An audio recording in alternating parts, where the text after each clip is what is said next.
Mais maintenant, tu vas peut-être me dire, bah oui, je peux m'occuper de mon bout de la relation, mais quand on n'est pas tous au même niveau de conscience et de connaissance. Et oui.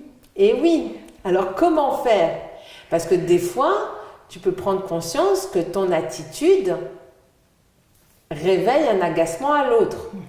Alors, quand on prend conscience, tu peux inviter l'autre à accueillir son émotion, que ton attitude révèle, mais comme on est en train d'essayer de cacher, masquer nos émotions, tu ne t'aperçois pas forcément que là, ta propre attitude a réveillé ça.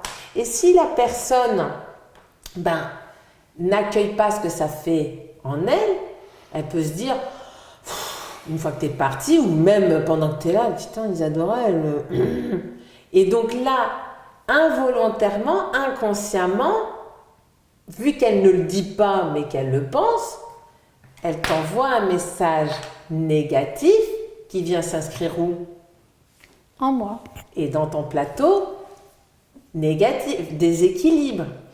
Alors, pour ce genre de choses, quand on prend conscience de ça, moi j'ai un petit exercice que je propose qui est ce qu'on appelle la respiration igloo. Donc, quand on est couché, eh ben, on va visualiser un igloo autour de soi. Là, ferme les yeux et imagine que tu marches sur la plage, qu'il y a le ressac de la mer, des petites mouettes qui volent. Qu'est-ce que tu te vois marcher sur la plage? Voilà. Eh ben, tu peux faire maintenant le même exercice quand tu es couché, en visualisant un igloo autour de toi.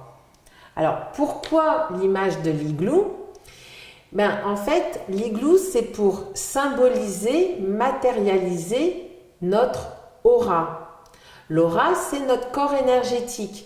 Parce que là, nous avons les limites de notre corps physique, mais cette énergie de vie qui est en nous, mais qui est aussi tout autour de nous, elle se diffuse. Et c'est ce qu'on appelle l'aura. Et donc, le fait de visualiser l'igloo fait que tu symbolises ton aura. Alors, je me sers de cet exercice pour me prémunir de potentiellement les messages négatifs, mais aussi pour me recentrer, parce que des fois, on peut être à côté de nos pompes. Et donc, quand on commence à visualiser l'igloo, si tu es plus à gauche, plus à droite, plus en haut, plus en bas, la première chose à faire, c'est déjà de se centrer dans l'igloo. Et donc, on fait d'abord ce travail de recentrage, donc tu te mets bien au centre de l'igloo, mais c'est pas pour t'enfermer dans une boîte. Alors j'aime bien l'image de l'igloo parce que c'est quelque chose qui est assez aéré. Et donc, sur la feuille, je représente des petits traits pour vraiment montrer que c'est un igloo lumineux. C'est pas se mettre dans la bulle.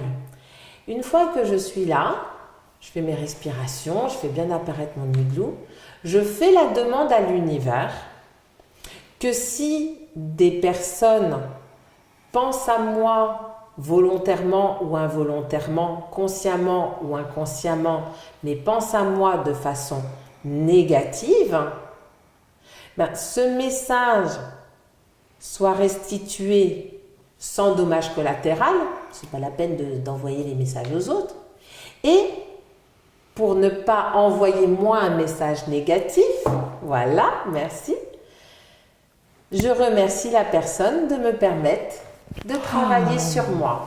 Merci. Et donc là, ce petit exercice fait que ça nous permet de renforcer notre aura et que, comme on n'est pas tous au même niveau de conscience et de connaissance, et ça c'est tout à fait naturel, et c'est pour ça qu'il est important que l'information circule, ce petit exercice permet de libérer notre inconscient. Ça fait bien. Oui, hein.